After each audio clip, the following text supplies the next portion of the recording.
Wednesday, the 8th of July, 2015. And today is all about Apple Music. And as always, we'll be talking to, or Shawn will, to Jim Dalrymple. I get that wrong every week. Of the loopinsight.com. And on the starting point photography portion, Shawn will be discussing lenses. The types of lenses, what to use them for, and when, etc., etc. So here is the main man himself, Shawn King. Hi, how you doing? You doing good? Not too bad. Okay. Hot. Hot And bothered. It's been for Canada really hot. For some of you Americans, these temperatures. What's 30? 30 is about 85, I think, around there. Yeah. You know, that's moderate. When I was in Nashville, 95 was normal. But for us here in Canada and Vancouver, this is very, very warm. And we've had some really weird weather because of some severe forest fires in the area. So that's caused a cooling down a little bit, but also a lot of really weird weather conditions, haze and brown smoke over the city and here in the Fraser Valley. So it's been, Monty, 30 degrees Celsius is 86 Fahrenheit. So it's been hovering, right? It's 30 right now. Mm-hmm. So it's 5 o'clock, 5:30 at night, Pacific time, and it's still 30 degrees outside. So it's, although you've been out suntanning. Yes. You go basting. Yeah, I do. I never never get that. I never understand the whole suntan thing. Mm-hmm. I can't just lie there. I can't just go somewhere, whether it be a beach or the backyard or whatever it is. I can't for long. Yeah. We both know people who can do it for like hours. No, I can't do it for hours. I just can't. 20 minutes at a time. Yeah. That's it. Is it because you get bored or just too hot? Bored. Yeah. No, you have a Kindle. Why don't you bring your Kindle and read? I can't read in bright sunlight. I don't like reading. I don't like reading on the move. I can't read in a car. And I don't like reading on a beach or sunbathing. No. Reading's for in the house, in a chair, or in bed. Yeah, I never went to a beach. And maybe on an airplane I can read, because it's like being in a chair. You know what? On an airplane, I can't read because I can't focus. The fear overtakes me, and all I'm doing is thinking about the engine noises and every shudder of the plane. Oh. So whatever I read has to be completely mindless. You're a nervous flyer? Oh, God. Oh, Lord, yes. I'm awful on a plane. I hate flying. Oh. I love being different places, but getting there's a giant pain in the ass. Oh, okay. So yeah, I'm not a good flyer. I don't like flying at all. Hate it. So on tonight's show, as Kim said, we're going to talk to Jim Dalrymple about Apple Music. It's all going to be about music. John. Yeah, John Dalrymple. Yeah. How are you guys? It's been it's been a week, a little over a week. Are you enjoying Apple Music? Or are you using Apple Music? Did you sign up for Apple Music? Will you pay $10 a month or $15 a month come September for Apple Music? Let us know on air at yourmaclifeshow.com. It's been really interesting to see some of the commentary, some of the comments about it. A lot of them are from, frankly, old fuddy-duddies. Apple Music, especially Beats, the live DJ thing, is not designed for everyone. It's designed for the broadest audience Apple can imagine. But if you're complaining on Twitter that there's no classic music hour on Beats One, that there's no jazz hour on Beats One, shut up and go listen to CBC, because you're old. They have that mix, like they have classical music on there. But people are asking for the DJ version of it. That's not going to happen. It's never going to happen. Try Radio 4. I'm sorry. BBC. I'm sorry to make fun of him, but Adam Anks said the dumbest thing ever on Twitter yesterday. He wants Beats One to have skippable songs. That if he doesn't like the song, he wants to be able to skip it. Dude, it's live radio. Can you skip songs in your car radio? No. Could you ever? No. That's the point of live radio, is you don't know what's going to happen. And if you don't like that song, guess what? In 4 minutes, they're going to change it. How can you bitch about this? If you like 75% of the songs on Beats One, you're doing great. And I've been listening to it. It launched last Tuesday. I listened to Beats One for 3 or 4 days, and I started poking around on the playlist and the For You and the New and all that kind of stuff. So although I will admit, every afternoon I listen to Juliana Nuga, because I really like Juliana Nuga, because she has a British accent. I like that. But she's got this really infectious energy that I really, really enjoy. And she plays a style of music I really, really like. It's called drum and bass. Not quite dance music, but it's that genre. So if you don't like dance music, you probably wouldn't like Julie Adenuga. How about you? Have you listened to a lot of it? Not really. She's not even listening. She's not even listening. I am. So we're going to talk to Jim Dalrymple about that, but we also want to hear what you guys think about Apple Music, whether you're using it, whether you're having issues with it. I will be the first one to admit the user interface and the user experience is awful at times. Confusing, complicated, overly fussy, but overall, I think we should be able to cut Apple some slack, at least during the trial period. You ain't paying for it now, so don't complain too much. Once you start paying for it, then yeah, bitch to high heaven, because I think that's fair. If you're paying for it, then you should be able to complain about it. But for right now, it's interesting, and we'll talk more about it a little later on in the show. We're also going to talk about these things in the starting point photography segment. You see this? Hang on. Going full screen. Full screen. These are camera lenses. One's small, one's big. Do you know the difference? Do you know why you would use them in different situations? We found out when Kim and I went on our whale watching safari, which was a complete frickin' bust. We saw dolphins. We didn't sign up for dolphin watching. We signed up for whale watching. But it was a great trip. I certainly loved the trip. We went up to a place called Campbell River, which is the north section of Vancouver Island. Google map it. You'll see where we were. Really, really pretty. Had a blast on the boat. What's the name of the company that we did it with? Adventure Tours or Adventure Whale Watching? Or Jeff. Jeff skipper. Was the skipper. Nice guy. Really interesting. He lived in the area his entire life, so he knew every single mountain peak and inlet and all that kind of stuff. Saw bald eagles. Saw harlequin ducks, which are really, really cute. Saw a lot of dolphins, a pod of dolphins. Didn't see any whales, though. Seals. Saw seals. You saw seals. Saw seals. We actually didn't see the whales. If you've seen my Flickr page, we didn't see whales until we were on the BC Ferry coming home. And if you remember, I talked about this a couple shows ago.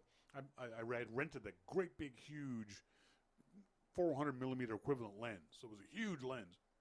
It was so funny when Kim tried to use it on my D600. You found out the problem with a lens that big. It's too heavy. Physically too heavy. Yeah, too heavy to hold up. And then to try and take pictures when you're on a moving boat, it was just like too much. I took 1,240 pictures over the weekend. Probably at least 1,100 of those were with that big lens on the D600. I got 50 good ones. That's pretty good. But that to me was not a bad. Something I've mentioned it before to beginning shooters. You've got to get used to that idea. Not every picture you take is going to be a winner. Not every single shot that you take is going to be a great shot. And especially when you're doing things like this. If the thing you're shooting is standing still, if it's a building, if it's a flower, then you should be able to get a good ratio of shots. But if you're shooting a long lens, I think I explained to Kim, on lenses that are that long, both physically and in telephoto and zoom, a little bit of movement of the camera translates to a big movement on the lens. And so you've got this big old lens. It's hard to hold up. It's hard to hold correctly. And then you got a boat doing this. So there were several shots when I caught like half a dolphin or a third of a bird because it was moving around. So I got a few good shots. I was pretty happy. I love the bald. I think my favorite one was the bald eagle shot. Yeah, that's the bald eagle. Again, our skipper Jeff said, "Look up there." And as we came around, as he turned the boat around, there was this bald eagle staring right at us. He was hidden in the trees, and we just looking right at us. And I got, I think, a nice shot of him. So we'll talk about lenses and why you would choose different lenses for different situations. Obviously, if you're only an iPhone shooter, this is not much of use to you, but it might help a little bit in explaining how to use other lenses, Olo clips, and things like that. But if you're if you're a DSLR or a mirrorless camera user, you're going to want to pay attention to this segment. As always, send us emails to onair@yourmaclifeshow.com if you want to talk about anything that's going on during the show or during the week. If you have questions or anything else like that. The other thing is as always, we encourage you to go to our website at yourmaclifeshow.com. right there on the left-hand side of the page, you can subscribe to Your Mac Life. You know, it's all we already know. It's a free show, but we'd appreciate it if you could donate or subscribe for $2, $5, $10, $15 a month, whatever it might be. Comes out of your major credit card or out of your PayPal account. It comes to us each and every month, and occasionally we do little prize draws. So we put your name into the virtual hat for prize draws for that kind of stuff. So please do that if you get a chance. And also Amazon.com. You're going to be doing shopping at Amazon.com. Please go to our website and click on one of the links on the left-hand side of the page, because if you buy that thing, we get a kickback. But if you click on the link and buy anything, we still get a kickback.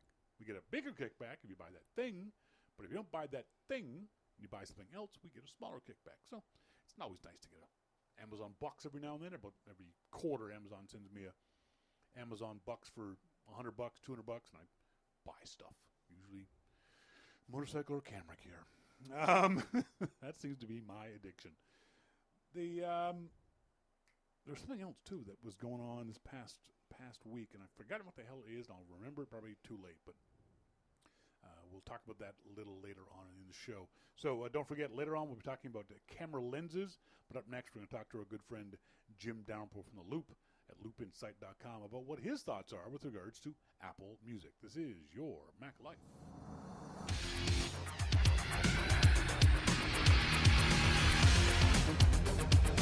Your Mac Life.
Welcome back, folks.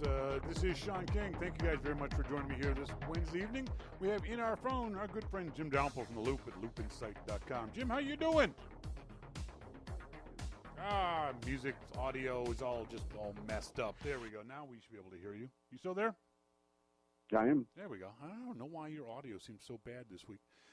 So last June 30th, a short week ago, Apple finally announced the much anticipated Apple Music. Give us your first impressions when you first installed Apple Music on your OS devices and your laptop. Certainly more impressed on the iOS devices than the laptop, but I was impressed. I was more impressed than I was with iTunes Radio, that's for sure. Do you think Apple Music is making up for or adding to the issues folks have with iTunes? With iTunes or iTunes Radio? Both. Well, iTunes Radio just kind of sucked, and they were behind on streaming. Yep. You know, they're entering into a market here that they unlike Apple, don't rule. Yeah. You know, they've ruled the music market for 15 years, and now they don't. So they're trying to get in there with the best service that they can, and they're trying out a few different things. Do you think they've accomplished that? Is this the best service that Apple's got? The service that Apple's done, yeah. See, but I guess the question I'm really asking is, do you think that Beats Music is fully baked? Fully baked? Do you think it's going to change and or get better? I think it will get better. I think that there's some things that are missing, but I think it's the best that Apple has done. You know, it's certainly better than iTunes Radio. Yes. It's, the whole notion of being able to save music and, save albums and stuff like that. I think that's all really good. Now, you said on The Loop in an article that you had dropped your other. Did you drop all your other subscription services, radio and Rhapsody and Spotify, or just one or two? I dropped RDO and Spotify. Mm-hmm. I kept Pandora. Why did you keep Pandora? Just as a safeguard in case I get really ticked off with with Apple Music. Because I think that Pandora has about the best algorithm for radio. Does it? It's really, really good. Apple's big thing is that the algorithm is a thing of the past. Obviously, they still use it. They believe in the curation aspect of it. I've been very impressed with a lot of the curation things that I'm seeing on both Beats and also on the playlist. And I know it was one of your big pet peeves with iTunes Radio is that you would play a metal playlist and Barry Manilow would show up and crap like that. And I had the same issues too. But I've been very impressed with the playlists I've watched. They pretty closely stuck to the genres, and that's all due to curation, isn't it? Yeah, I mean, any of the radio stations that you go to on Apple Music that are pre-made, those radio stations that are there and ready for you to just tap on and play, those are all hand-curated stations. Yeah. So, there's a lot of work that went into making those stations. Yeah. And so the stations that, if you go in and do a search or you're playing a song and say, start a station, based on this song or this artist, those ones are using the new algorithm. Yeah. So I found it to be pretty good.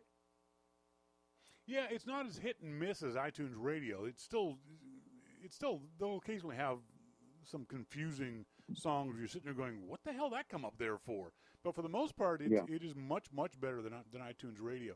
You talked to Apple. You talked to, was Eddie Q? And Jimmy. What's that? Eddie and Jimmy. Eddie and Jimmy. You talked to Jimmy? Yep. Was Jimmy as frantic on a phone call as he was on stage? Because he seemed kind of just wired up on stage. Too much caffeine. Well, I was in the room with him. Okay. And it turns he's a funny guy when he's talking about music, because he really has his thoughts on what he wanted the service to be, especially Beats One. So it was interesting to be able to sit down and talk to him about it, I really get the sense that unlike other companies and people, Apple is doing this, Eddie Q is doing this, Jimmy Iovine is doing this because they do, in fact, love music and do, in fact, want to give us the best musical experience. It feels like other folks just want our money. You know what I mean? Do you get the same sense from those guys sitting in the room with them that it is about the music with them? It is about what they can do to bring music into our lives. Well, Yeah, I do get that sense, and I've talked to Eddie about music on a number of occasions, and I know that Eddie really cares about music, and he's a fan too. Yeah. So that certainly helps. And Jimmy's been around in the business forever, so it's you can't discount their the pedigree of the people that are putting Apple Music out. But I don't know. I think that if you look at Pandora and some of the other services, I think they do a good job too. It's not just Apple Music that's putting out some quality software. And in fact, Pandora has some features I think that Apple is missing. Yeah, such as? Well, the ability to thumbs up or like something after it's been played. Yeah. Stuff like that. I mean, everybody says, oh, you should keep up on liking things and not liking things so that everything will get better. Well, it's hard to do that when you're driving. Yeah. And, I know you can use Siri and you can do all, but you should be concentrating on driving, not liking songs. But in Apple Music, once the song is over, there's no way to see it again. Yeah. Without going back and replaying that song and saying, okay, now I can do it. Yeah. Well, I don't like that. In Pandora, you just press the thumb and it'll give you a history of the music that you listen to, and you can quickly go through and say yes, yes, no, no, no, yes, yes, whatever.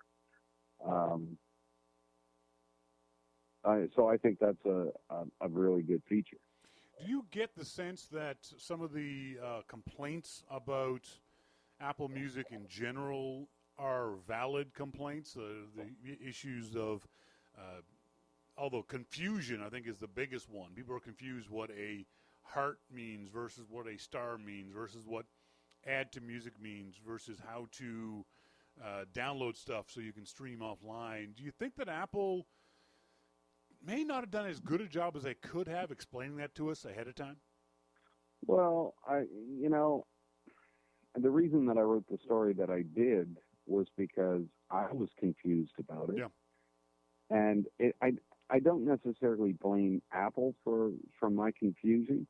I have 5 different services that I use, and they all have some kind of recommend this or thumbs up or love this song or whatever, but they all do it in a similar way, but it may have a different meaning. Yeah. So that's why I wanted to get to the heart of it and say, what does this mean and what does it affect? Because I was worried about hearing a metal song on a rock station, and if I like the metal song, does that mean it's going to play more metal songs? Yeah, yeah. Because I don't want metal songs in my rock station. Yep. So, what do you do then? So, that's really where I was coming from with it. There are certainly some odd choices they've made, too. I know, for example, for me, the biggest one is I've got this great Libertone Zip speaker that we can carry around the house and play music on. But for some bizarre reason, Beats One will not play through external speakers. I can listen to playlists, I can listen to my music, I can listen to anything else I want, but I can't take Beats One with me on the Libertone. So there's some odd choices that Apple's made. Now, whether that's a bug or not, everyone's experiencing it at the same time. And there's the issue of DRM. And this, to me, says everything you need to know about the Macintosh and the tech community. When everyone seemed to get this wrong, it took Serenity Caldwell over at iMore to write a really good piece explaining to people something they didn't need explaining. What made people think that Apple's going to allow them DRM-free music downloaded to all their frickin' devices? Where did common sense go? Where did, even of the tech media, where did common sense go to make you think, oh, yeah, Apple couldn't possibly let us do that because it means I'd get free music I could keep on my iPad and my 7 iPhones. You dumbasses. Yeah. Yeah, I don't know what happened there. That was kind of a freaky thing. It was an example of Apple not explaining things particularly well, but it's also an example of how the tech media can go off so frickin' half-cocked and not doing research and not asking questions. Instead of just, I'm going to write a blog post, bleh, and putting the information up there, and people then misreading or mishearing or whatever the information. Good on Serenity Caldwell for, I think she was the only, or at least the first person, to write, no, Apple is not putting DRM on music you already own. Because there were some people out there who were saying, oh, now that you've got streaming music, you can delete all the MP3s off your hard drive. Well, you're a frickin' moron. Those are called backups, you idiots. Yep. Well, and I still have my library intact, and I'm adding other music and, doing what I need to do with them. It's great. The thing that I saw that I was waiting for most and most anticipating was the Beats One segment, the DJ idea. What were your initial impressions of the initial launch of that? It was a little rough at the beginning, but I'm okay with that. But of Zane Lowe and Julie Adenuga, and I'm sorry I've forgotten the guy's name in New York City. What were your impressions of those three major DJs? I don't mind the DJs. My question to Jimmy on that was, we in the last 20 years, we've gone from radio with DJs to streaming music services with no DJs to radio with DJs with Beats One. Yeah. And, isn't radio kind of like magazines? They're just dying, And he said that actually there's like 270 million people that listen to radio in the U.S. Yeah. That's a lot of people. Yeah. So when you look at it like that, okay, 270 million people, and, they want to put out a radio station that doesn't have advertising. Because I do agree with him that people don't mind a DJ. They don't like the fact that they have to spend so much time listening to ads on the radio. On traditional radio, yeah. So, and, when I think about, some of the rock stations that I listen to and the little stories they tell about the songs and stuff, he's right. I don't mind that. Yeah. That's kind of cool, little trivia stuff. But I haven't really heard anything on Beats One that I've liked yet. Interesting. The music. Do you think that that's typical, or do you have specific musical taste? We all know you're a metal guy and a hard rock guy. Is that so? Yeah. But the Beats One seems to lean heavily towards pop music, top 40 type stuff. And whether you like that or not, that's a personal, that's your own personal opinion. But right. I think overall, I like the idea of the DJs that we are hearing on Beats One. Now, I may not like the DJs. I love Julie Adenuga. I just adore her. Zane Lowe, he's okay. I listened to him the first couple of days, but I stopped listening after a few days. And Ebro Darden, I haven't listened to much at all because just the time frame of when he comes on. I've certainly moved over to much more playlist-oriented stuff, except I listen to Julie Adenuga whenever I can. But I like the idea of DJs. Even if the DJ isn't the guy you want, I like what you're talking about is that idea of here's someone who, if they're authentic, truly loves music and has my similar taste in music, and that's where I differ from Zane Lowe, has my taste in music, and therefore he's going to play stuff that I keep liking. The funniest thing is you got to see these guys on Twitter, these old white guys saying, it's not for me. Well, no, it's not for you. It's not old white guy station. I'm sorry. It's not the target market for this kind of stuff. There are all kinds of playlists for old white guys if you want to listen to it. But for the most part, Beats One is pop-oriented. Whether you like that or not, that's the way it's going to be. I'm sorry. Well, I want to do a metal station on Beats. Like a metal hour. Now, I'm sure you asked Eddie Q and Jimmy Iovine about that. What did they say? No, I didn't ask them. Oh, come on. Yes, you had to. That was an obvious question. Come on. No. Don't lie.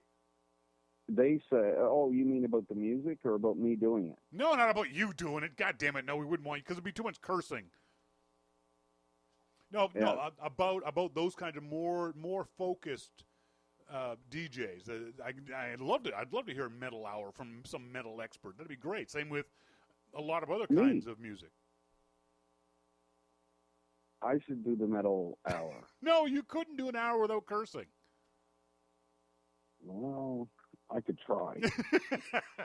I've been with you for 20 minutes. You can't go that for long without cursing. Usually well, at me, but that's because you're there. Exactly. Among other people, maybe not so much.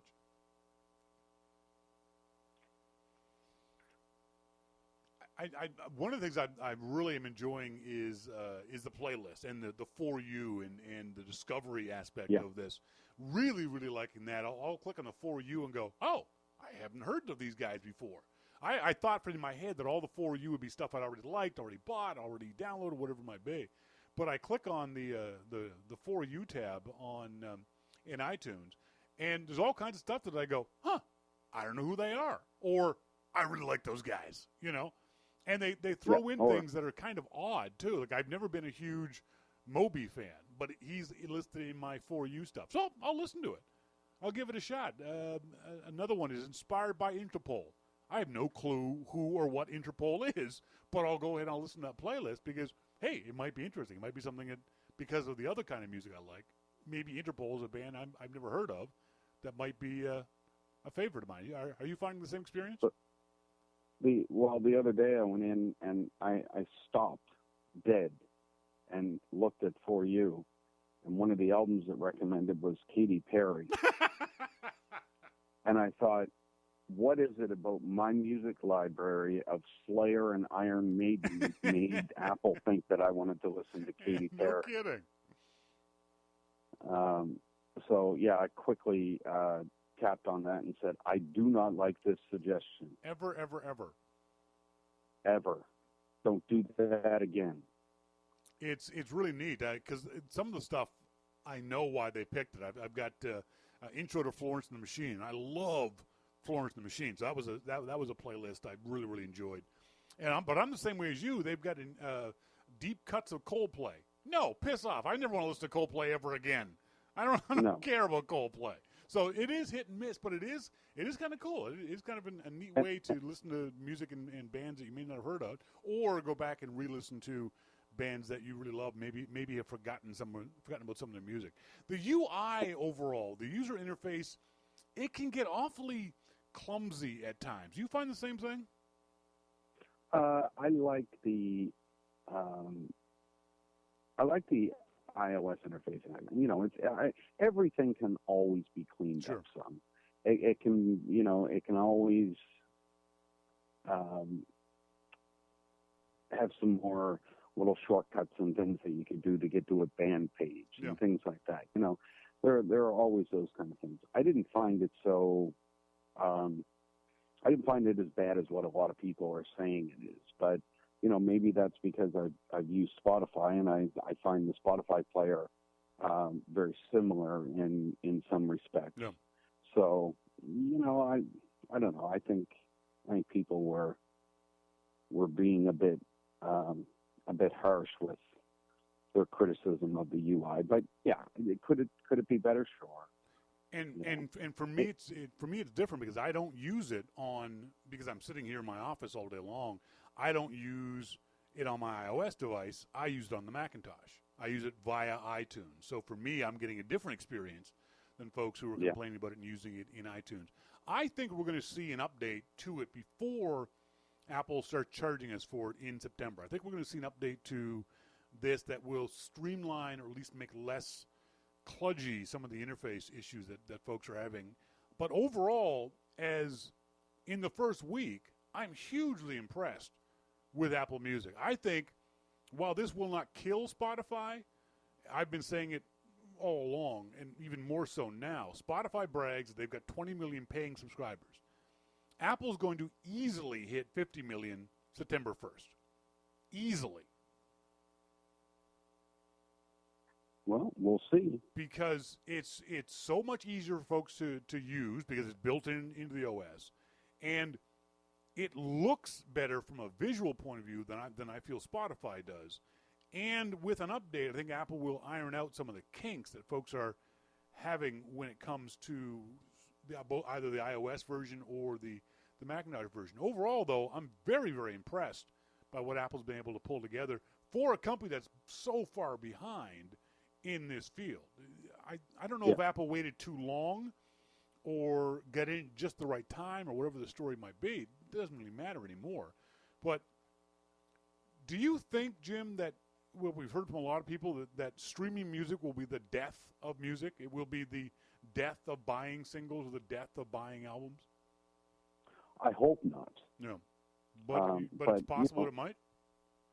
Well, musicians don't really get paid for streaming music. I mean, the streaming music services like to say that they do, but I've talked to plenty of musicians who say, it won't buy you dinner. Yeah. And these aren't small musicians either. These are, pro people, and so I don't know. I mean, for me, I will continue to buy music from Slash and from Ozzy and Zakk Wylde and people like that. I will always buy their music, and maybe it's a generational thing. Yeah. Maybe it's because I'm used to buying music that I will continue to buy music. Whereas you have a segment of the population that grew up in the Napster days, they want music to be free. Well, it can't be free. Yeah. Nothing can be that free.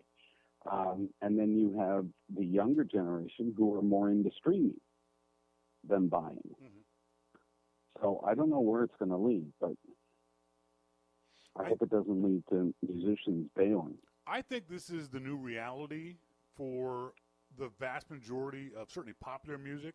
And what this will do is maybe it won't be next year. Maybe it'll take 2 or 3 years. This will encourage artists to negotiate and manage better deals with their labels. I think 5 years ago, the labels mentioned streaming, and the artists went, "Yeah, okay, we'll take a penny, or we'll take 0.2 of a cent. Nah, no big deal." But I think going forward, artists are getting smarter about streaming, and they're going to say to the label, "No, you're getting 5 cents for each play, or whatever number it might be. We want a bigger cut of that."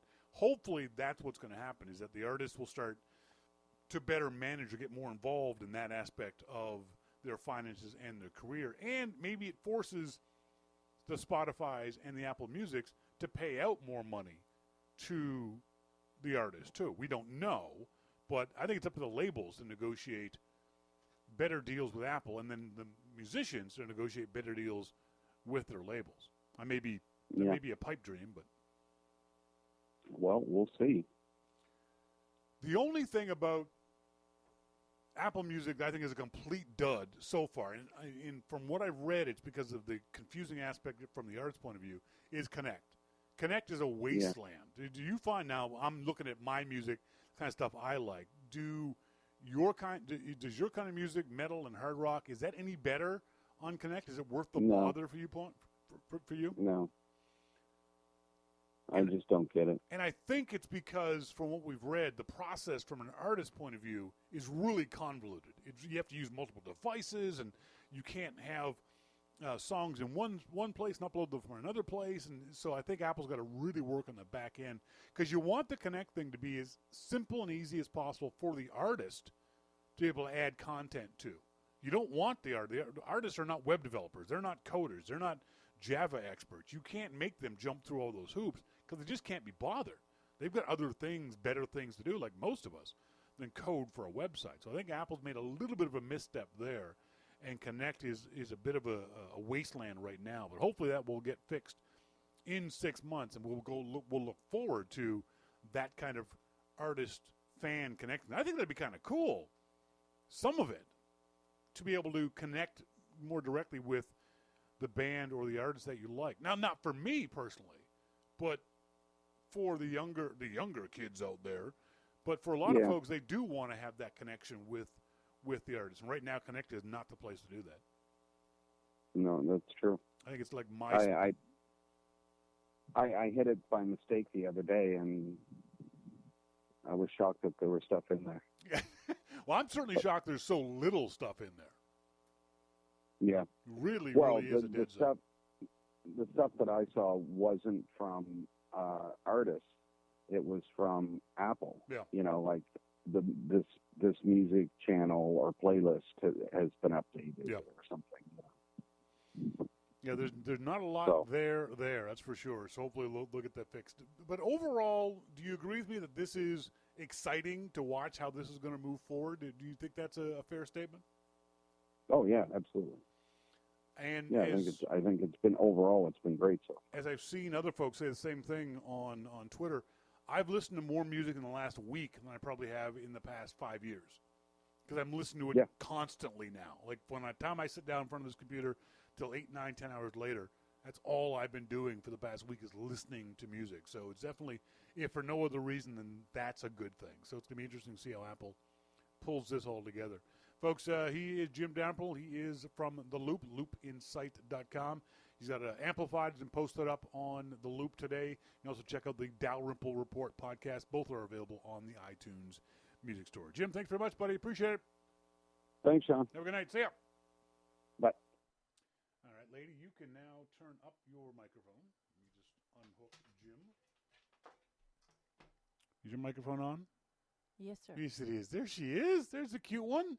Always important to have at least one member of your crew cute to make up for Gromit. Where is that little bugger anyway? Hiding in the closet. Oh yeah, well, you know why he's hiding in the closet? Because it's cool in the closet. Mm-hmm. He's not a dumb dog. He's quite clever. If we could do the show from the closet, we would be in the closet too. Oops. So what are your thoughts about Apple Music? Folks, send us emails to onair@yourmaclifeshow.com if you want to talk about Apple Music on tonight's show. I'm dying to hear what you guys think about Apple Music. Do you have specific music taste that Beats One is or is not catering to, or the playlist are not catering to? It was funny. I was looking at it today. I didn't realize this. There are 3 different Disney music channels. And if you include the kids one, which got Disney on it too, I think there's a Disney Princess channel. There's about 4 or 5, I think. Is there 4 or 5? Yeah. There's a whole bunch of Disney channels, which I think is just hilarious. It makes perfect sense, I mean, with the relationship Apple has with Disney. So, Kim, what are your thoughts on Apple Music in general and maybe Beats One in particular? I like anything music related. But I do find I'm not sure how to... I like songs, and I think add to my music. Like I've clicked on all those buttons, but I don't know where it's going. Yeah. And then I don't know how to retrieve it or find it on a list, like you were showing me earlier this afternoon. Like I like these preset kind of playlists. I use those quite a bit because sometimes I'm in the mood for classical. Mm-hmm. But for the most part, I use the charts. Unlike you, I don't listen to the radio. I haven't done yet. Oh, you don't? You haven't listened to the Beats Radio stuff? Nope. Like I said, I've stopped listening to it just because I want to experience and experiment with the other stuff. And again, I like the idea of the DJs. I may not like the particular DJs, but I like the idea of the DJs. Now, they still have to work out how they're presenting information. I don't like it when someone's talking over a song in the middle of the song. At the end of it's fine, but if there are lyrics on, shut up. Don't talk. It's just a beat in the background. Yeah, go ahead and talk. And as I keep raving about it, I love Julia Adenuga, the British, the lady in London, who DJs this kind of music called drum and bass, which I really like. Again, it's like dance music, but not quite. But I think there's a problem here from Apple's point of view, of how much do they hold your hand and explain this stuff to you, and how much do they expect you to learn it on your own? Right. And then it becomes incumbent on us of how easy is it to learn that stuff on your own. Mm-hmm. If I have to go read a 50-page manual to figure out an iOS app, that's not going to happen. But you would like to have some more tips and tricks and helpers. The great thing about the internet, though, is there are those things. iMore has written a bunch of them. Macworld has written a bunch of them. So if you want tips and tricks, you want to find out the ins and outs of Apple Music, there are places there, too. I don't know if Apple's made it as simple as they could, though. That's always been Apple's forte, is taking complicated things and making them very, very simple to use. I don't know if they've hit that mark with Apple Music. I think it could be simpler. There's no need to have stars in one place and hearts in another. That's just confusing to the audience. When I add something to my music, one of the things I was showing Kim today, because she was asking me, what do you mean by a confusing user interface? And one of the things was, let me see if I can find it now. What was the thing I was talking about? I forgot. For you, wasn't it your play? No, it wasn't that. It was playlist. playing a song. Hang on, let me just play something. I love Rage Against the Machine. Everyone knows that. So I'll click on this. Oh yeah. So here, this is a perfect example of it. So I want to put this song on one of my playlists. Well, what happens is generally when you see this icon, that icon right there, it's called a caret, C-A-R-E-T. It looks like kind of a greater than sign. When you see that, something should pop out here. Something should slide out there. Because what's happening here is that this is going to act like all these other things. They act like a click instead of a slide out. So you click this. Oh, and now it slides. Well, why didn't you slide in the first place? So I'll add it to my playlist. So there's little niggly things like that just sort of make me go, huh, y'all weren't thinking that one through, were you? There are times when it's difficult to add things to a playlist. I'll click once, and the add to isn't there. I'll click again, and the add to shows up. But maybe it's because when you do that, it goes to a shorter drop-down menu, and it attaches itself to that song again. Whereas if you had that drop-down menu and then the arrow with another drop-down menu, you'd be halfway across the screen, Possibly, yeah. and you may have forgotten which song. But they could you layer them on attached top it of to. each other anyway. Yeah. But here's an example. Look at this. Killing in the Name Of, which is a great Rage Against the Machine song. Where's the add to playlist one? Well, don't you add it to your music? Okay, I'll add it to my music. There's no add to playlist. But adding it to your music, isn't that your playlist? See, there's the confusion. Just asking the question shows the confusion. Okay. If I keep clicking here, look at that. Now it showed up. Add to playlist.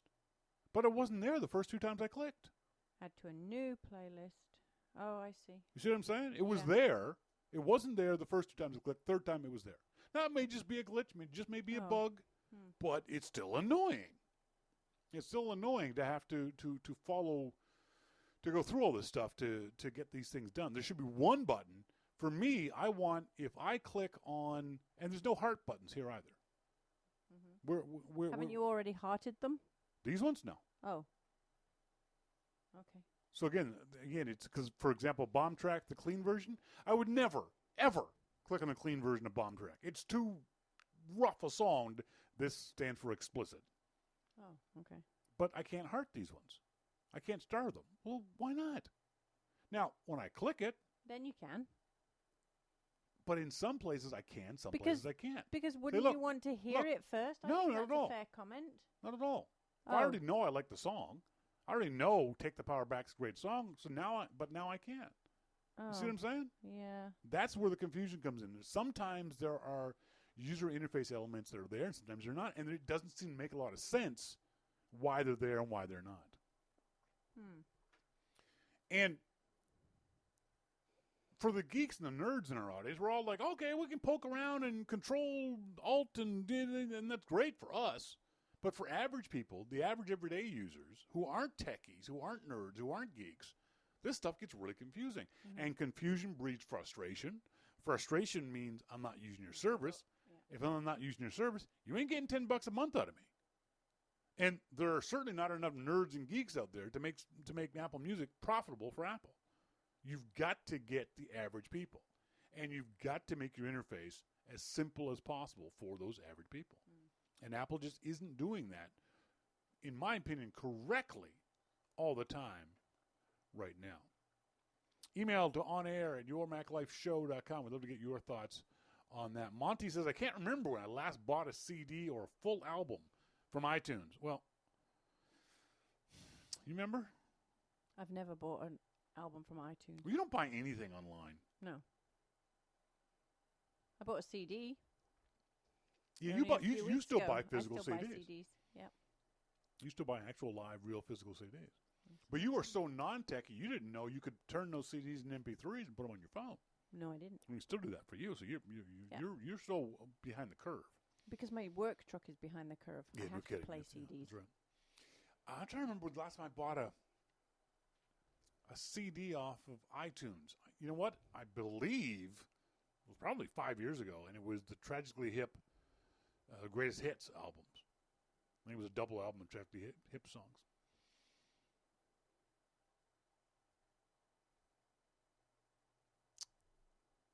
Monty, when I worked in the radio world, talking to the lead-up music right up to the beginning of the lyrics was a skill to learn. Talking over during the lyrics was referred to as walking on the song, was grounds for being shot, or at least heavily made fun of by others on the on-air staff. Yeah, but Zane Lowe does it on a regular basis. It's annoying. Don't do it.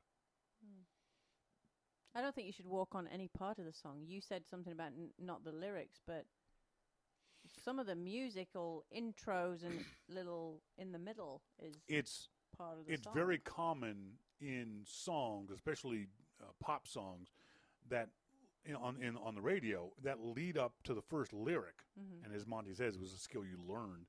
That lead up to that first lyric, you could talk over that until the lyric, and you could say, "Hey, we're having a contest, blah blah blah. Don't forget to check us out here, blah blah." Blah. And now this song. And as soon as you said song, the lyrics would start. Yeah. And you would do the same thing at the end of the song. Once the lyrics stopped, it's okay in traditional radio to continue to start talking right over the song. I don't like it. I find it annoying. The other thing is people found annoying was that there are ads. There's advertisements. And they're not long ads. It's not like they're the 30-second ads or 5-minute blocks of ads like you get on traditional radio. They're what we call bumper ads. Beats 1 is brought to you by American Express. And then they go to the next song. Beats 1 is brought to you by Beats by Dr. Dre. The ads aren't anything intrusive. I don't know if I mentioned this on the live version or on the pre-show, but Adam Angst. By the way, I love Adam Angst. He's a good friend. He's a great guy. He and his lovely wife, Tanya. But Adam wanted a way to skip the Beats 1 songs. Dude, it's live radio. You can't skip live radio. Come on. Pull your head out. There were some remarkably dumb things said about Beats 1 and Apple Music in general. I think what a lot of folks... Shawn, not me, but Shawn over on, I love this. This says everything you need to know about the reaction people are getting for Apple Music. Shawn on The Loop comments said, I'm a little disappointed by how often they seem to be playing the same hit songs. If I hear Pharrell's Freedom again, I'm going to punch my phone. That's how radio works.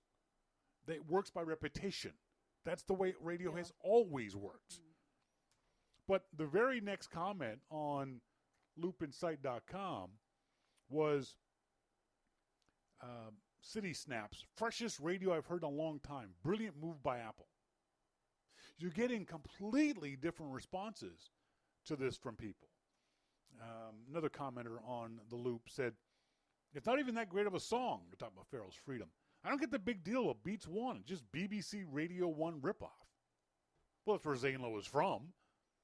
And it's not necessarily a ripoff or even homage, as that's how radio is done. Radio has a DJ, and maybe it's different in BBC. I used to love BBC Radio 1. But when we were kids, we all loved the radio. It was the only way to listen to music. And we all had our favorite DJs. Mm-hmm. But I want to say in about the mid-'80s, at least here in America, in North America, a company named Clear Channel started buying up radio stations. And they started programming radio stations from a central location. And they would send out the songs everywhere.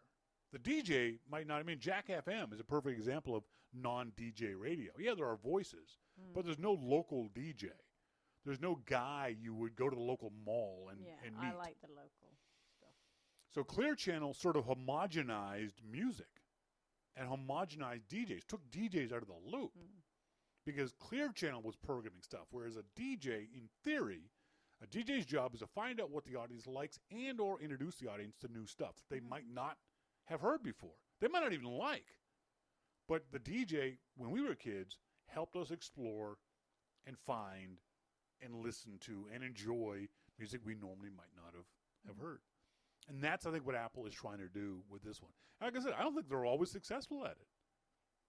I'm not so crazy about Zane Lowe's interview style. I think his interviews are kiss-assy because he's part of the industry and these people are his friends and, you know, that kind of stuff. And I'm okay with that. I'm going to listen to him. So I think we should cut them a little bit of slack. The only thing I find really, really annoying about Beats One, I understand why they're doing it. It's bleeping out the bad words. Except they're not bleeping out all the bad words. Day one, I think hour two, Zane Lowe plays, I think it's Let It Ride by Dr. Dre. Great song from The Chronic. Great song. Dr. Dre is a foul-mouthed SOB. He's saying mofo every second word. And I'm thinking, oh, geez, they're going to... And the edits aren't even good. It's not like they've done a radio edit, which is, if you see the radio edit, it means the artist has gone back in the studio and re-recorded the song to fit in or to get rid of the dirty words. Bad words, naughty words, however you want to say it. On Beats One, they're just bleeps. Or they're... and it's really obvious. It takes you out of the moment, out of the song. But I'm listening to the song, and Dre starts talking about bitches and niggers. Aren't you supposed to bleep those? Isn't the message you're sending, Apple, to whoever you're trying to censor, protect with this kind of censorship? Isn't the message you're saying is mofo is a bad word, but bitches ain't? That the F word is a bad word, but the N word isn't? That's the message you're sending with this kind of weird editing that Apple's doing. I know it's possible. I know they're never going to do it. But it would be great if Apple had a way, would let us, as MacMan says, a toggle to filter explicit lyrics. Because it's 2015. Apple could send out 2 simultaneous streams. One clean version, one explicit version. And even with live DJs, we can still do that. In theory, if Apple wanted to do it. I understand why they're doing it because, you know, you don't want to get yourself in trouble. Maybe they'll change that in 6 months or a year. But right now, it's really kind of jarring to listen to the DJs and have these bleep, bloop, bleep, bloop, especially when they're playing rap music. Especially when they're playing that stuff. Okay. The other thing that cracked me up was, I can't remember who it was, but somebody, literally 3 hours after Beats One went on the air, they wrote a tutorial of how to turn off Apple Music in 3 months. You've only been listening to it 3 hours. Now, I understand why they did it, but it just seemed weird. You could have waited a day to post that story. You could have waited a week to post that story. And our friend Hiker CA kind of chided me on Twitter about this. He said, because I said, all you do is set up a calendar notification. That's what I did. The moment I signed up for Apple Music, the moment I signed up for Amazon Prime or Spotify or anything else like that, it's got a deadline. They're going to charge me. The moment I do that, I set up a calendar notification that says, remind me to turn this off or pay for it in 1 month's time, 3 months' time, whatever it might be. It's not that hard, folks. You don't need to be handheld through this process. And if you forget, guess what? It costs you $10. Maybe you'll remember next time. Hiker said, are you serious? Set up a calendar?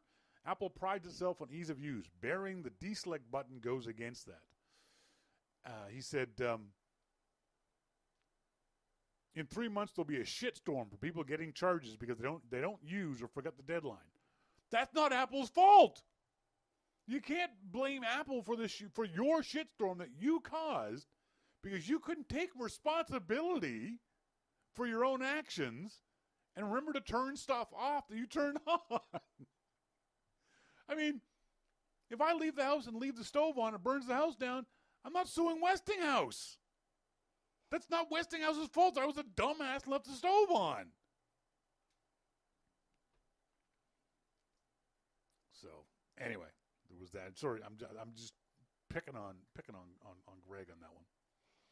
On Twitter, I said the thing that I loved most about listening to Beats One is the idea that everyone in the world who's listening to Beats One at that time is hearing the exact same song at the exact same moment in time. When they played Pharrell's Freedom for the first time, we were all hearing that song for the first time. And we were all hearing it simultaneously. Whether it's a good song or not is not the point.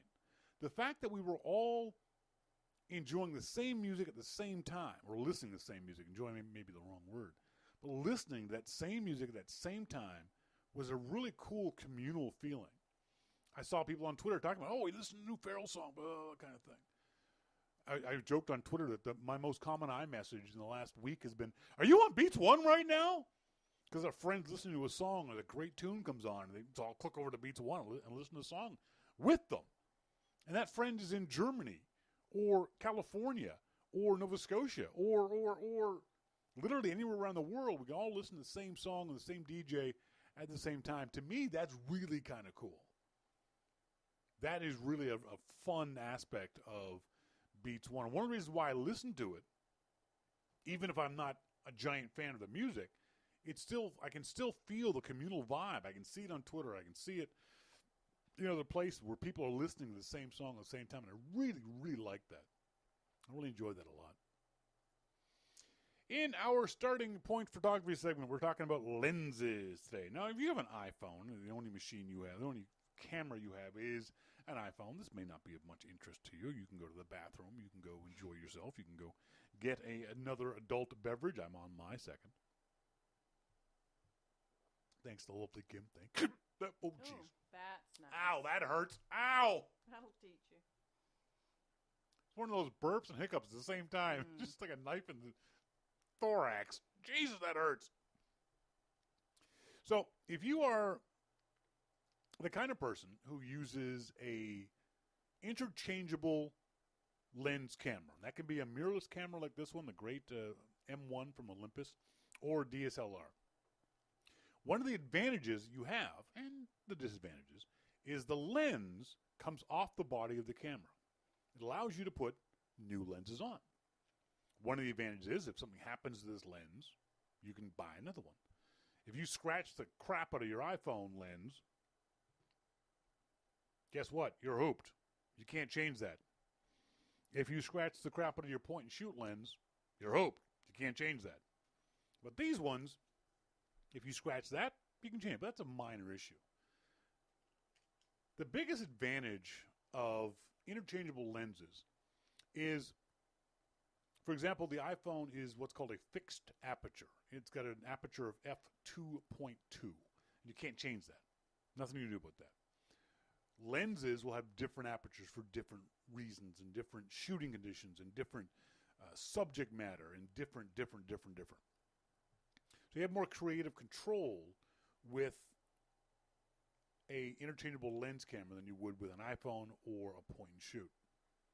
The other aspect of the changeable lenses is you can buy or use, or in my case, rent a lens that's specific to the situation. Now, most of us are just, air quotes, just shooters. You go outside, you go to a party, you go to an event, and you just take pictures. You're not focused on one kind of photography or one kind of picture.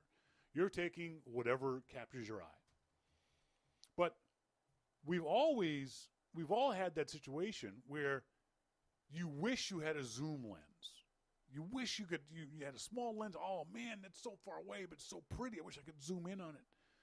Or the reverse. Oh, man, look at this beautiful scenery, this mountain range, or this cityscape. And when I point my camera at it, I'm only seeing this much, but I want to see this much. That's where interchangeable lenses come in. Now, the problem, obviously, is that you're walking around carrying 3 and 4 of these things for every situation and condition. So, a perfect example is when we went whale watching. I actually called the whale watching folks and asked how close we could possibly get to the animals. They said, not very. The orcas have to come to us. We can't go to them. So I thought, okay, I'm going to need a different kind of lens for my camera. I generally use a lens that is, I want to say it's 35 to 85 millimeters. It's pretty much an average distance. Most of you, if you bought a kit lens like the Canon Rebel, or a kit camera like the camera lens, a camera like the Canon Rebel comes with what's called a kit lens. It'll be 1855, so mine's similar to that, just higher quality. But it's no good for taking long distance shots. It's terrible at it, matter of fact. It doesn't zoom very far at all. If the thing I'm shooting is within about 20 feet, perfect. Beyond that, it gets mushy and soft and not really as much fun to shoot with. So I went out and rented that big 400 millimeter lens. The problem is, I'm sitting on a boat, and I want to take a picture of Kim, who's sitting across from me. Well, as soon as I point the lens at her, it's hitting her in the eye because it's this big. You can't take close-up shots with a lens that big. I think the minimum focal distance on that lens, the minimum distance I could focus, was almost 6 feet. So anything that was closer than 6 feet away from me, I couldn't focus on because the lens was just too big. So that's why I would quickly switch over to the Olympus, which had a smaller lens on it. That's the advantage of having 2 camera bodies. That's why you'll often see, if you watch sports on TV, you'll see photographers will have a great big, huge, long lens, but they'll have 2 and 3 other cameras on them, so they can quickly switch to a wide-angle lens or a different focal length on the lens. If you find that you're a particular kind of photographer, you also might want to buy a different lens too. For example, if you love shooting wide angle, you just love going into a forest and taking pictures of trees, or love going downtown and taking pictures of buildings, this 75-300 lens is going to be useless to you. It'll be a waste of time. You're not going to be able to get any shots with it. What you would do is you would switch over to one of these smaller lenses. This one in particular is a 9x18. It's a wide angle lens. The 75 to 300, it shoots off in the distance, but only about that much space. This one shoots very close, but it shoots wide. It shoots 120 degrees either side. So it's almost as wide as your eyes can see. Then you've got a mid-range lens like this, which is 14 to 150. Which is a good lens for a little bit of close-up stuff and a little bit of far-away stuff. And then I've got a third lens, a 12 by 40, which sounds similar to the 9 by 18, but this is a very high-quality lens. The elements, the glass in this lens is a much more high quality than this one. So I love this lens. But if I'm shooting, when we went out on the boat on Friday, the sailboat, I knew I was going to shoot landscape shots. I knew I wanted big shots of Vancouver. I knew I wanted big shots of the Lionsgate Bridge. I knew I wanted big shots of the sunset. So that's why I used a wider angle lens on this camera.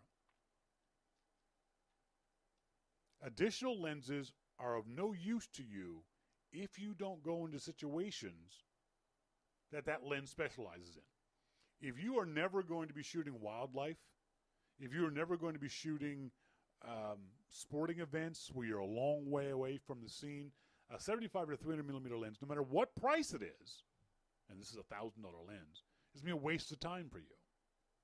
Conversely, if you never shoot wide angle, if you're always shooting up close, if you're always shooting people, if you're always shooting stuff that's within 10, 20 feet, there's no point in getting a wide angle lens like this one.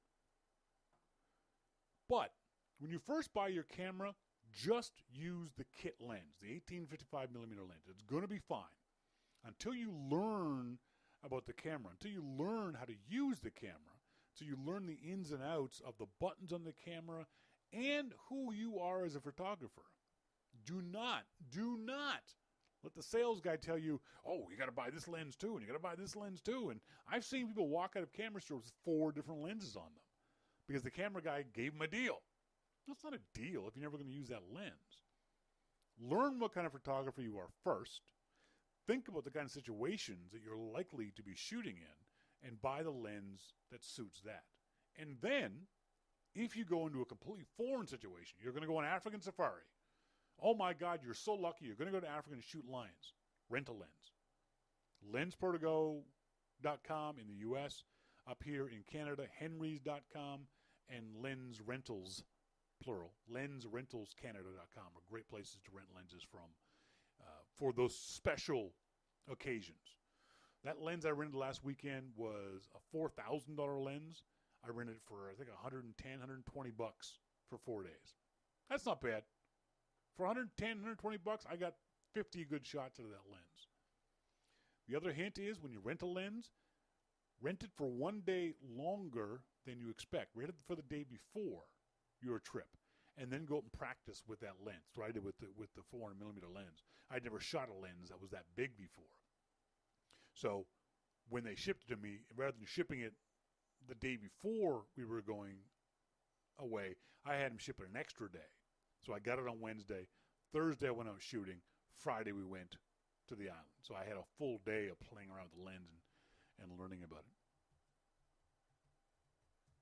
Let's see what you guys are talking about in the IRC chat room. Good quality filters. Yeah, MacMan, you're right. It's a whole lot easier to replace a $30 filter on the front of this. And you can get neutral filters that basically are lens protectors. This is good. You should always go in your camera. But once this comes off, you don't know what's going to happen. Bugs, people, fingers, whatever it might be.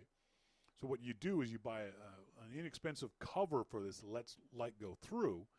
And they're between $20 and $80 depending on it. And if something happens, if that gets scratched, you only replace that bit and not this $1,000 bit. Monty says he keeps a UV filter on all his lenses. Monty says, MacMan, even the POS filters. MacMan says most people buy some POS $10 UV filter.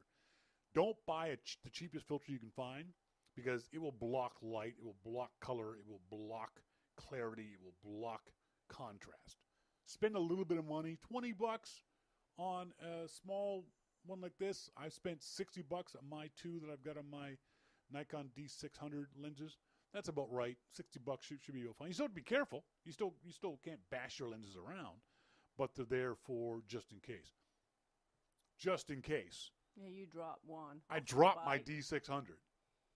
Dropped it from 3 feet in the air off the motorcycle onto concrete. It was a lens cap popped off. Battery compartment popped open. Battery fell out. I'm thinking, that's dead. That is broken beyond repair. That's $2,000 worth of camera pissed away. That's a $1,000 lens pissed away. Picked it up, looked it over, looked okay. Put the battery back in. Put the battery back in, took some shots, thing works fine. Thank you, Nikon, for making good quality equipment. Thank you, camera gods, for not screwing me. Because that would have been so unfun. MacMan says Nikon is a 270-degree fisheye. You can almost look ahead and photograph your own ass. If you think about it, 180 degrees is what your eyes can generally see. You know, that's straight out from 90 degrees from either side of your head. So 270 means it's shooting behind you. Mm-hmm. That would just be all kind of distorted and weird looking. It might be kind of cool to play around with the lens like that. If you have any questions about any of this stuff, as always, please send me emails. I love answering questions about photography in general, gear in particular. I may not be able to help you specifically, but I can certainly point you in the right direction. So send me emails to Shawn at yourmaclifeshow.com. Let's see what emails we've gotten today from the audience. And go to today's mail. Anybody? Yes, Brian Monroe has retweeted my MacKeeper comment. Thank you, Brian. MacKeeper assholes. Sleaziest company in the Macintosh space, without a doubt, is MacKeeper. They swore up and down that they weren't doing pop-under ads anymore. Well, guess what happened to me today? Pop-under ads. And they're not pop-under ads at porn sites either. They're pop-under ads at reputable websites.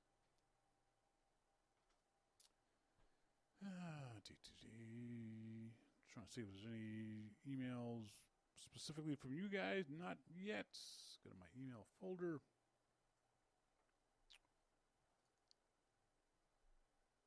Scott Thrift in Sydney, Australia. Scott says, "Hey, Shawn, having just completed the iOS 8.4 update, I'm generally pissed off at Apple for the first time ever." Yeah, it's not good. After installing the update, I was first presented with a message informing me that I cannot be signed up for Apple Music at this time. I contacted Apple support and was told to wait a week and try again. That's odd. But the main cause of my upset was the complete erasure of all the music and podcasts stored on my iPhone. Many of the podcasts were years old and held huge emotional significance for me. Okay, so you had a backup, right? No big deal.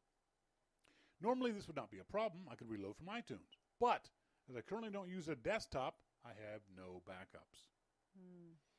I realize it's my responsibility to back up data, but Apple should really warn us if the update is going to erase our stuff. I agree, but I always default to the position that shit's going to screw up when I install this stuff. So I always have a backup of some sort. And that's the problem with the iPhone. A lot of folks, you never back your stuff up. No. Kim never, it's only if I remind her to plug her phone in, does Kim back up her data. And it doesn't matter how many times you tell folks, what happens if you lose your phone? Oh, no. It's gone. It's done. You're not getting it back. So, yeah, you got it. What would I lose? Is there any photo on your iPhone that you think is important?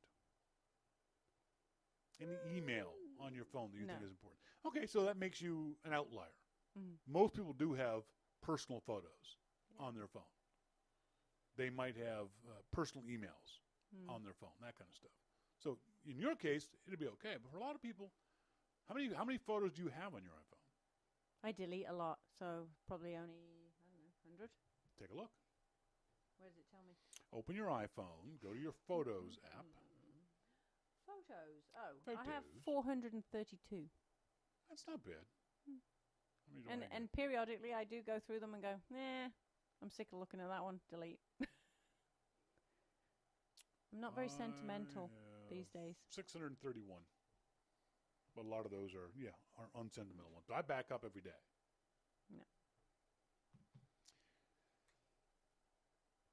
Roddy Paws. I shoot and edit product shots at work, so I have a growing number of RAW and PSD or Photoshop files.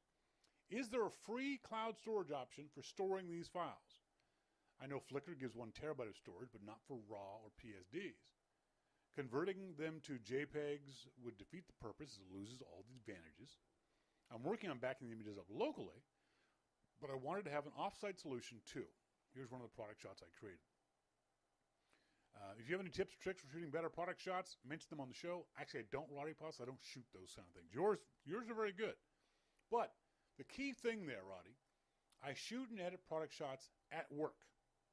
If this is a work thing, pay for storage. Pay for backup. Because when you have free services, they can close down at any time. Pay services can too, but they're less likely to. Pay for Backblaze. Pay for Crash Plan. They're not that expensive.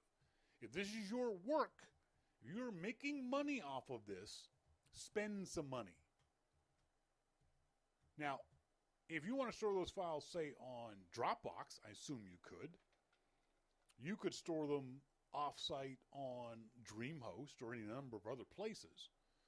There are other places to do it, but if you're serious about your work, you got to pay for your work. MacMan says, doesn't Flickr Pro let you upload RAW? They do, but not PSD files. MacMan says Amazon offers cheap photo storage.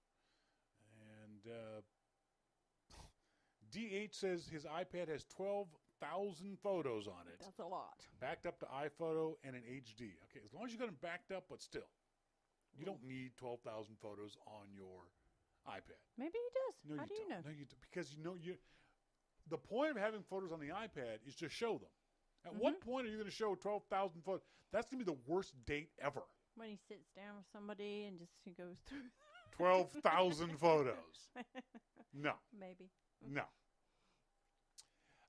Michael Marino, I like to use the app How to Cook Everything. It's useful for the advanced or the beginner cook. It has many lessons on different cooking preparation techniques for the novice. It gives multiple variations on how to spruce up basic ingredients. That's what I like. You can also favorite recipes for later. Universal app, which I use once or twice per week. Thanks, Michael. I'm going to check out How to Cook Everything. Oh, when we were on the island, sitting in our hotel with a beautiful view, and we're sitting there. We got a beer in one hand. We're on our little balcony having a good time. We enjoyed ourselves. Suddenly, you look off in the distance and you go, "That's a big boat. That's quite a large boat. It's a ship. It's coming towards us." And that's when stuff got weird. It was a cruise ship. It wasn't like it was an average everyday cruise ship. It wasn't like it was just a little boat. It was a full-blown, full-on, freaking gigantic cruise ship. I didn't realize cruise ships came up the island in that particular way. Just going to show folks the cruise ship shot. And so I took a picture of the. Let me just get the album out that I'm talking about. I took a picture of the. Where is it? Which one was it? It was the island. Island photos. Saw dolphins and pretty girls sunning themselves. And so yeah, here's this. Look at them, they're huge. They got so many decks. Yeah. This like mind-boggling big. Now, it's not that I'm not used to cruise ships, but this is a fairly small space. And we saw 3 of them that one day. Yeah. And I took pictures of them and posted to Flickr, like I do. And so I post this picture to Flickr, and our one of our friends up there in Juneau, Alaska, Glenn Ramsey, says, "Well, that was the so-and-so." I'm like, okay.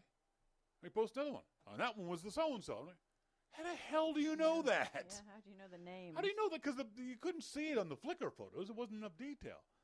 And so Glenn explained these marine apps you can buy and use that it tracks ships in and out of harbors around the world. Now, you might think that's stupid or boring, but if you're a photographer, this happened to me. I went, was downtown Vancouver in Stanley Park. Beautiful park. If you're in Vancouver, you have to go visit Stanley Park. It's a beautiful, beautiful space. So I'm downtown in Stanley Park, and I heard the of a cruise ship. I thought, oh, okay, that cruise ship is about to pass in front of me. So I'll wait here. I frame my shot up, and you may have seen it on Flickr. I got there's a figurehead of a Japanese ship that's there. I thought, okay, I'll get it as the cruise ship is going to the figurehead and the Lionsgate Bridge in the background. Fantastic. So I took the pictures, and I hopped on my bike and went riding. Went across the Lionsgate Bridge. So I'm riding across the Lionsgate Bridge. I look across, so the harbor is up here and the ocean is out there. And not only is the cruise ship that I took the picture of coming, but another one is right behind it. And it's this beautiful image. You have these 2 massive cruise ships. You have Stanley Park on the right-hand side, and then off in the distance, you've got Mount Baker that you can often see from here in Vancouver. It's a beautiful picture. I actually started to slow down. Now, I'm on the highway, and there's no shoulder. This is on the bridge. I actually thought I could just fake a breakdown right here and take pictures. I was just literally going, I could just park my bike right here. Cars will honk at me and go around me, but I got to get this picture. So when Glenn told me about this app, I thought, you know what? You could use that. What you could do is you could find out when ships were entering or leaving Vancouver Harbor or your harbor at home, and then go to a scenic viewpoint, in this case, walk halfway across the Lionsgate Bridge and take pictures from there. It would be beautiful. So Glenn and I are talking about this over Twitter. And Glenn says, check your email. I just gifted it to you. I was like, no, dude, don't do that. He's like, why? He's in Alaska, which is a different country. I'm in Canada, which for some bizarre reason, you can't gift things across countries. Can't you? Even though I can get the app on the Canadian iTunes store, he can't send me X numbers of dollars or even the full version of the app in order to be able to buy it. I thought we were all No, we're worldly not. connected. We're not. Unfortunately, we're not. Oh. The app is called marinetraffic.com. Marine Traffic Live Map. But really kind of a neat idea that you can track these ships around the world. And, you know, if you're in Kansas, you know, you're not going to care. But maybe if you're in New York, San Francisco, Seattle, Halifax, Vancouver, Singapore, might be kind of cool to check these out. Marinetraffic.com. The neat thing about it is that it will show you the difference between passenger vessels, cargo ships, oil tankers, that kind of stuff. And you can sort of target what you actually want to see. So he said that to me, and it's called Marine Traffic Ships and Wind. So I can't use it. I said, would it be okay if I gave it away to somebody? He said, yes. I said, so here we go. We're going to give this away to any listener. Sorry, that's the third listener. Such a doofus.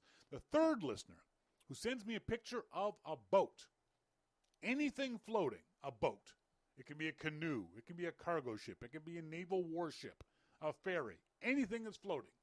The third picture gets the copy of that Glenn wanted to send me. Of Third picture via what means? Email to Shawn at yourmaclifeshow.com. Thank you very much, my lovely assistant. Also, I'll send you the copy of Marine Traffic Ships and Wind that Glenn wanted to send to me. And Glenn, thank you very much for doing that. I really appreciate that. Rick Rohrkemper. Rick, I hope I'm saying your name right. He said, just finished listening to your last show. I have a question or a comment or whatever. I have iTunes Match and Spotify. And like you, the ability to listen to any album on Spotify has been a lot of fun. However, now with Apple Music, I'll probably dump the paid Spotify. Why, you ask? Well, here's my question to you.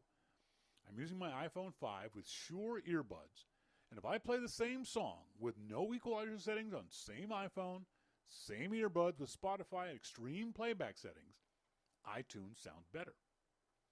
What do I mean by better? Well, the stereo landscape seems wider. The instruments seem to be more isolated in space, like they're in front of me. The plucking of guitars and the drumsticks hitting the ride cymbal, I swear I can hear the wood hit the metal. It just sounds more lifelike than I can. It just sounds more lifelike. I can hear the musician's fingers touching the instruments. I can't get that same listening experience on Spotify. Rock to jazz to classic rock, even the tragically hip, no matter, iTunes always sounds more spacious, more precise. Listening through speakers, however, I can't tell the difference. So, since my Google searches only find AAC versus MP3 rants, I'm wondering if you have the same listening experience or not. Am I nuts?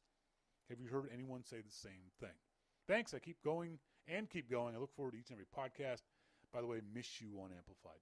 Rick, it's interesting you say that because from what I've read, Apple's files aren't encoded at as high a quality as Spotify. People are saying that Spotify, I think it's 1 or 2 levels higher than Apple. Now, maybe that's because of AAC or whatever. I don't know.